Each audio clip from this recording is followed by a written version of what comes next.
he faced life and realized what's important, his little girl. Absolutely. So it was time to go. And I thought it was interesting what he said, that it seemed like all of a sudden it came to a point where everybody started calling everybody in the Keys and said, get out of here. This is the time. Go, go, go. Get out of here. Let's turn things over to Roman Gastesi from Monroe County, one of the county administrators there. Roman, I'm not sure if you were able to hear that last interview we were watching, and that gentleman, tears in his eyes as he talked about making that last-minute decision to leave.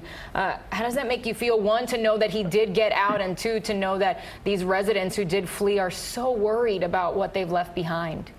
Yes, and that's what you get down here, and thank you for having me this morning. You get folks that are very passionate about their island, very passionate about their homes, but they see the size of the storm, they see the strength of the storm, and obviously it's time to go. I mean, those last-minute folks. I was in Marathon last night after the EOC closed down, and I drove down to Key West. I'm literally leaving Key West right now, and there was a steady stream of folks going north from Key West, from the lower Keys. So I was really happy to see that. Saw about 7 or 8 cars already this morning driving north. So folks, I think, are taking it serious, and it's great to hear. It's great to see. Yeah, Mr. Gastesi, it's got to be difficult for you, though, because for days now you've been telling these people to get out and get out and get out, and now, you know, at the very last minute, you have this going on to the point where you're having to open these shelters of last resort, where people are putting themselves in danger, hitting the road without knowing if they're going to find gas, if they're going to come across wind or rain on the road. So what do you make of that? Well, you know, it is frustrating, as I'm going into a band of rain, so if it gets loud, I'm sorry. It is frustrating, but I think some of these folks will probably prepare to leave. I hope they're ready to leave. I think we're probably going to get some calls from some desperate folks later on that don't have a way to go, and those are going to be the frustrating ones. Because what do we do? I mean, knowing that they're down there and they can't leave, and they waited for the last minute, that's gonna hurt later on this morning and this afternoon. So these folks that are leaving now, they're doing the right thing. Like the gentleman was saying, you can replace all this stuff, but you can't replace your lives. And as far as first responders, some of these guys are, thinking, how can we leave our community behind? And I keep telling them, listen, you're not leaving your community behind. You're staying alive so you can come back and rebuild your community. That's what we need to do. We need to stay alive so we can rebuild our community. So please keep that in mind, guys. And Mr. Gastesi, a few hours ago now, 5.5 hours ago, before midnight, we heard from the mayor of Monroe County. He said that he was going to stay put. At the time, he was in Marathon. I'm not sure if he's still there at this time. But what's the word from other county administrators there? Will you all be staying there? Or are you making plans to head north as well? Well, I'm headed to the EOC now, to the Emergency Operations Center, and we're going to decide what to do. We're going to go away from the storm. If that means going to the upper Keys, maybe going to the, somewhere in the northern Keys, maybe going to Homestead. We're not sure yet. We have various contingency plans, and it all depends on the path of the storm. We're going to use empirical data, exactly what's going on. We're going to get smart about it, and we're going to be safe about it. And that's what I urge everybody to do. Be smart and safe. You can run from this thing. We still have time. Yes, there's a few bands coming through, but we have a good 4, 5, 6 hours before the really nasty storms, winds start. So be smart and be safe.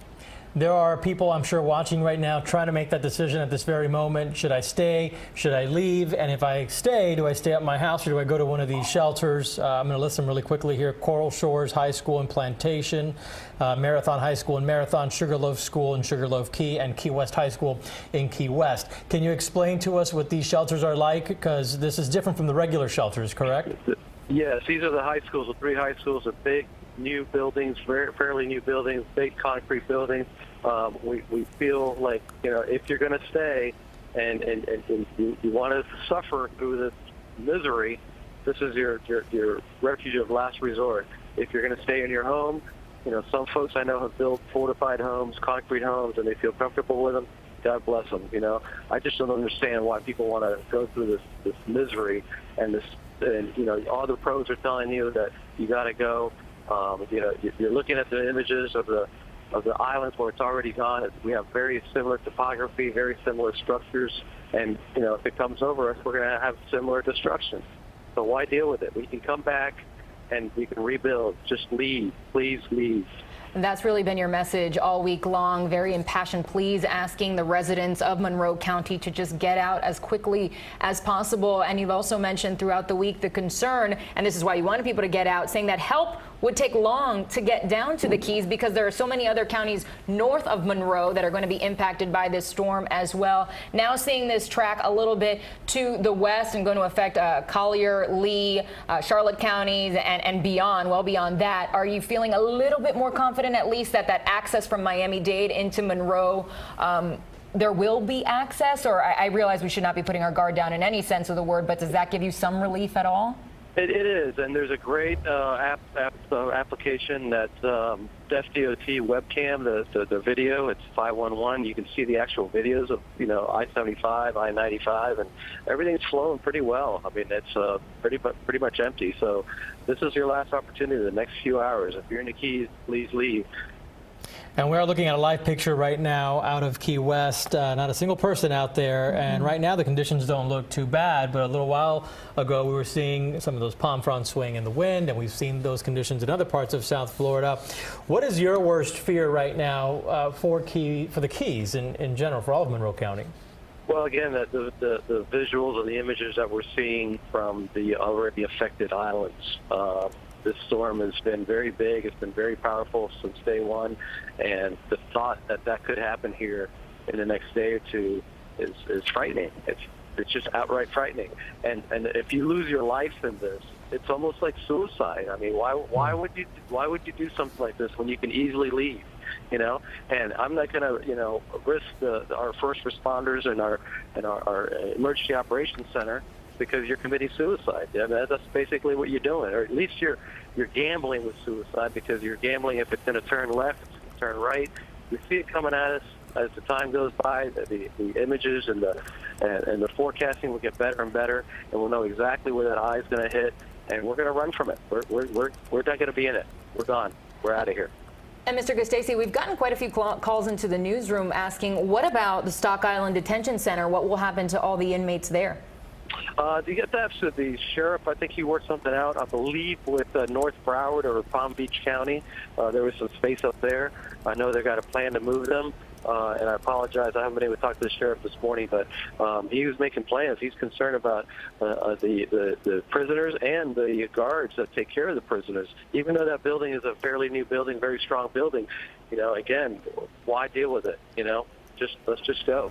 But he was making plans last night, and I think he's going to be able to get everybody out. Do you happen to know the population there right now? Because to do that at 5:32 in the morning, it seems like it will be a massive undertaking to drive all these inmates up. It is a massive undertaking. He started yesterday afternoon. That's why, the timing wise, it was talking about in the afternoon. I believe there was 460 or so prisoners.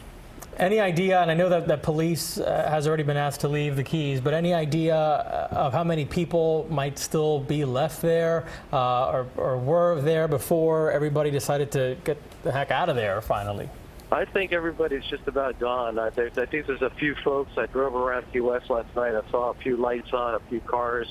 It's hard to tell, but there weren't many people. Like I said, there was a pretty steady stream of cars driving north as I was driving south last night. And who's staffing the shelters? I'm curious about that, because I know that the governor had been asking for volunteers, but now you're asking people to stay in a place where you're telling everybody else to get out. Yeah. I mean, nobody's staffing the shelters. You're on your own. That's why it's called the last resort. Folks going to go there, and there's, it's a concern because there could be some looting and some issues. But like the emergency manager says, the looting will be the minor effects of this event. So, if you get out, if you can get out, please get out. Okay, we're looking at a list of those shelters again. Please expand on this a little bit, because I think this is really important. These are shelters of last resort. They are not staffed. It's the four high schools you see there on your screen. Four walls and a roof. Is the door open? Do you just walk in and set up and hope for the best? Find a corner, find a stairwell, find some nice little concrete corner somewhere. This is your last resort to keep yourself alive. But there are indoor areas that are open, that the door's unlocked, or you have to. Yes. There are. Okay. Okay, can you tell us, like the cafeteria, a specific area, or you just have to go around looking? I mean, these are big buildings, I imagine. So how do you find the one people that's know where to open? go? They're big high schools, and you've got to just look around. I'm not sure at this point. I wish I knew that, but I don't know that. Okay. No, I understand. You have been telling people to get out now for days, and this is, as you said, shelters of last resort. So at least you're providing some building that you deem to be perhaps a little stronger than whatever else is available to them. So, but as we've seen, I just wanted to be clear, and so that people know, and because this is decision time for a lot of people, so they need to know what they're getting themselves into if they're going to go to one of these shelters. And if you don't want to deal with that, then don't waste your time. Yeah, absolutely. We tell everybody, starting in May, we know when the season starts in June. What is your plan? Make sure you have a plan. Get yourself prepared. And here we are. This is the real deal. And this is the big one that we keep talking about. The big one upon the people of the Keys. The fear certainly is there. Roman Gastesi, Monroe County Administrator, thank you so much for joining us. We definitely would like to touch base with you once again once you know whether the administrators will be continuing to move north, to know where you all will be setting up. Best of luck to you as those very tough decisions are made and as the Keys prepare to deal with the wrath of Hurricane Irma. Thank you for your coverage. Thank you.